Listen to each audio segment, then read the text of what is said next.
oduu teenya jalqabaatiin miseensonni waraana bilisummaa Oromoo 416 ol harka kennachuu raayyaan ittisa biyyaa beeksise. Godina Shawaa Bahaatti raayyaan ittisa biyyaa tarkaanfii fudhachaa jiru loltoonni waraana bilisummaa Oromoo harka kennachaa akka jiran ibseera.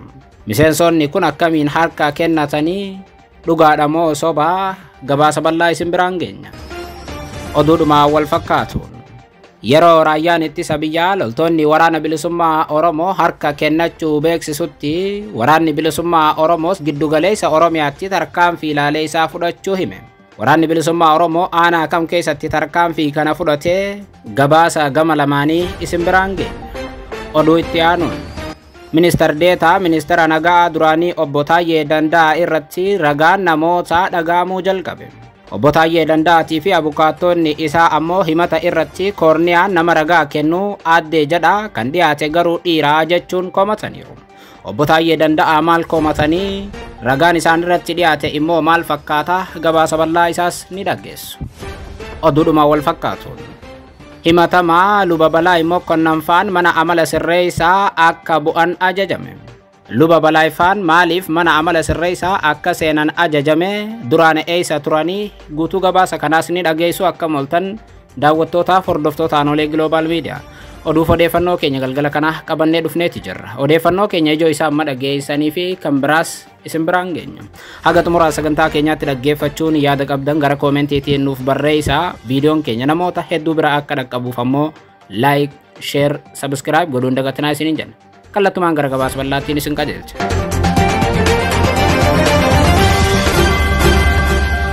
Oduu teenya jalqabaatiin miseensonni waraana bilisummaa Oromoo 416 ol harka kennachuu raayyaan ittisa biyyaa beeksise.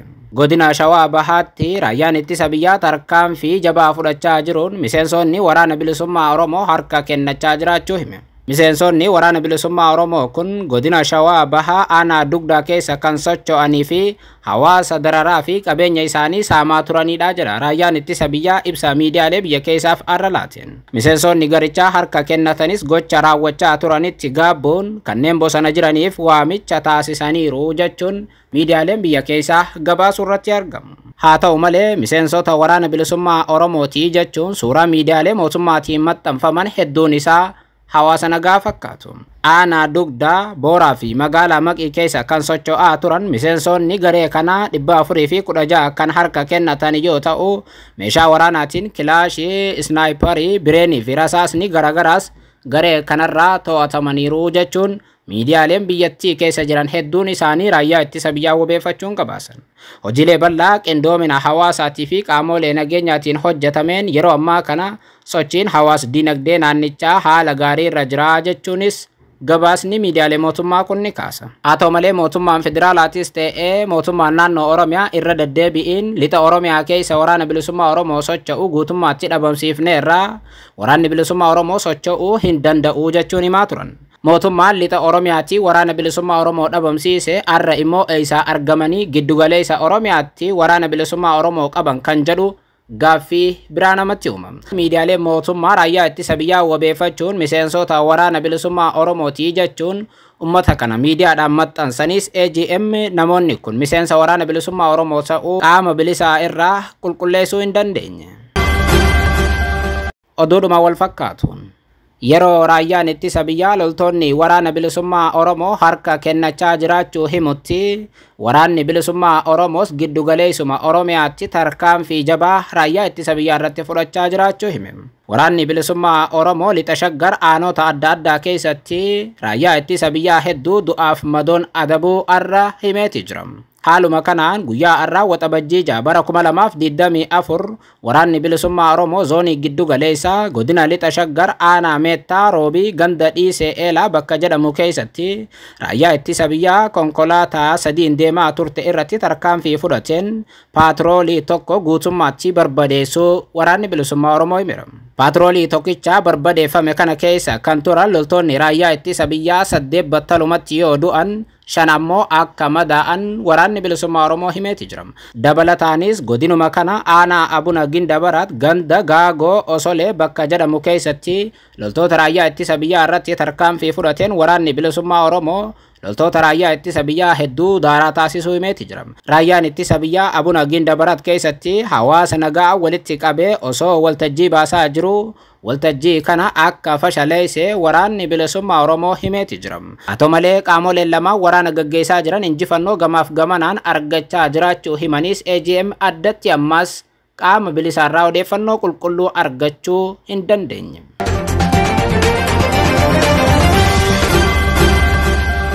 Oduu itti aanuun Ministar Deetaa Ministeera Nagaa duraanii Obbo Taayyee Danda'aa irratti ragaan namoota dhagahamuu jalqabe.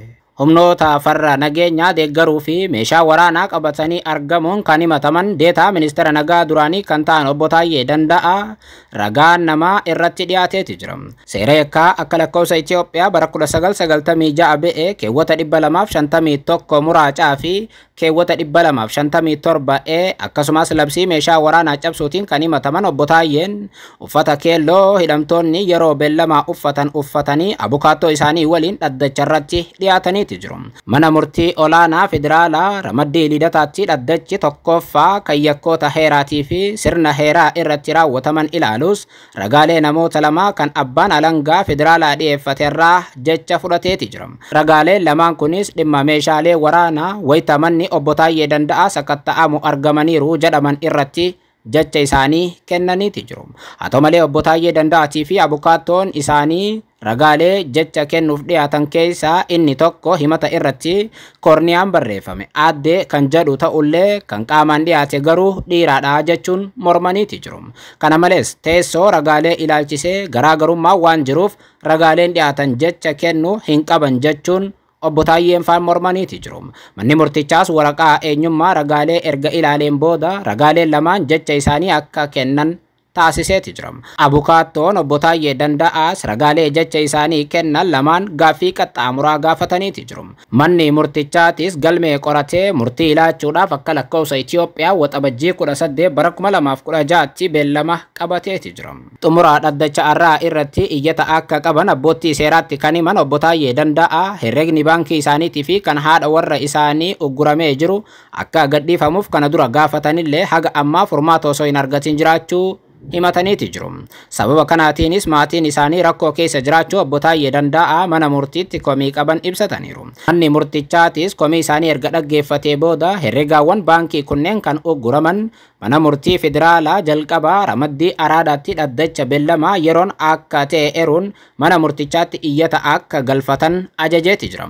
Gama biraatiin Obbo Taayyee Danda'aa maqaa miidiyaalee mootummaatti dhiyeenya qaban lama eruun maqaa balleessii irratti raawwachuu isaaniitii fi gabaasa biraatiin akka sirreessaniif gaafatanii turanis osoo hin sirreeffamin hafuu Obbo Taayyee mana murtiitti komii qaban himaniiti jiru.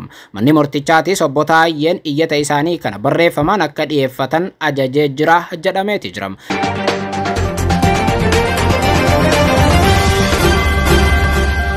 Oduudhuma wal fakkaatuun himatamtoonni Luba Balaa Mokonnan faan mana amala sirreessaa akka bu'an ajajame. Sanada sobaatiin herrega gamtaa Afrikaa irraa doolaara miliyoona 6,50 baasuuf yaalii taasisuun kanneen himataman keessaa Luba Balaa Mokonnan faan mana amala sirreessaa taa'uun dhimma isaanii akka hordofan manni murtii olaanaa federaalaa arra ajaja kenneeti jira. Manni murtichaa Ramaddii Lidataa dhaddacha dhimmoota yakkaa kan malaammaltummaa sadaffaa har'a gaggeeffameen himatamtoota tokkoffaa Luba Balaa Mokonnan, lammaffaa Iyyaasuu Indaalee, sadaffaa Barakat Mulaatu, afraffaa Alam Ganaa Saamu'eelii fi shanaffaa Abarraa Margaa Tasfaa'ee ta'uu ereeti jira. Himatamtoonni tokkoffaa fi sadaffaan dhaddacha irratti kan dhiyaatan yoo ta'u, himatamtoonni afraffaa fi shanaffaan hin dhiyaanne jedhameera. Himatamaa tokkoffaa Luba Balaa Mokonnan yoo ta'u, sadaffaan Barakat Mulaatuuti. Lamaan isaanii dhaddacha irratti argamaniiti jiru. Himatamtoonni himannaa irratti dhiyaate raawwachuu fi raawwachuu dhabuu gaaffii mirkaneessu mana murtiitiin gaafatamanis yakkicha akka hin raawwanne jecha isaanii laatanii jiru jedhameeti jira. Abbaan alangaas ragabaatonni akka dhaggeeffatamaniif mana murtiitiif gaaffii dhiyeesseeti jira. Haa ta'u malee jecha ragabaatotaa dhaggeeffachuuf manni murtii waxabajjii 26 fi 27 bara 2016tti beellama biroo qabateeti jira. Haa ta'u malee himatamtoota kanneen keessaa lama malee lamaan kaan hin argamne. Lamaan isaanii tokko bakka jireenya isaa rakkoon nageenyaa akka jiruu fi tokko ammoo akkanumaa dhabame erameeti jira.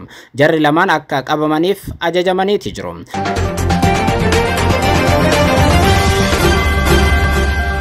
Oduu teenya xumuraatiin. Durataan Koongirasii Federaalawaa Oromoo Piroofeesar Mararaa Guddinaa labsii yeroo hatattamaa naannoo Amaaraa dabalatee bakkoota birootti labsamee ji'oota 10 oliif hojiirra jiru furmaata biyyattii ta'uu hin dandeenye jedhan. Labsii yeroo muddamaa naannoo Amaaraatti labsamee fi naannolee biraa keessatti hojiirra oolaa jiru ilaalchisuun Itoophiyaan Insaayidar faana turtii kan godhan Piroofeesar Mararaa Guddinaa labsii yeroo ariifachiisaa kun rakkoo akkamii furuuf akka labsame naaf hin galle jechuun ibsan. Labsii yeroo muddamaa labsamus labsamuu baatus ammayyuu waraanni itti fufeeraa jechuun ibsan. Sochiin hidhattoonni faannoo gaggeessan magaalaa guddoo naannichaa Bahardaar dabalatee magaalota baay'ee keessatti yaaddoo waan uumeef ture akka lakkoofsa Itoophiyaa bara 2016 adoolessa 28 manni maree ministeerotaa labsii yeroo muddamaa ji'a 6 turu naannichatti kan labsee ture. Labsiin yeroo muddamaa naannoo Amaaraatti labsamee ture kun torbaan kana keessa xumuramus garuu gama mootummaa federaalaatti labsii kana irratti wanti jedhamee hin jiru. Haa ta'u malee faallaa isaanii itti gaafatamaan hariiroo hawaasaa paartii Izeemaa Dr. Mulu Alam labsiin yeroo muddamaa naannoo Amaaraatti labsame sagalee dhukaasaa magaalota gurguddoo keessatti dhagahamaa turee fi gidiraa lammiilee irra ga'aa ture haga tokko xiqqeesseeraa jechuun dubbatan. Miseensi Izeemaa kun labsii yeroo muddamaa naannoo Amaaraatti labsame kun akka bu'aa buuseetti amanu. Piroofeesar Mararaan garuu tasuma bu'aa hin buufne inumaa waraanni naannoo Amaaraa keessatti akka wal ga'u taasiseera jechuun Itoophiyaan Insaayidaritti himeetii jira.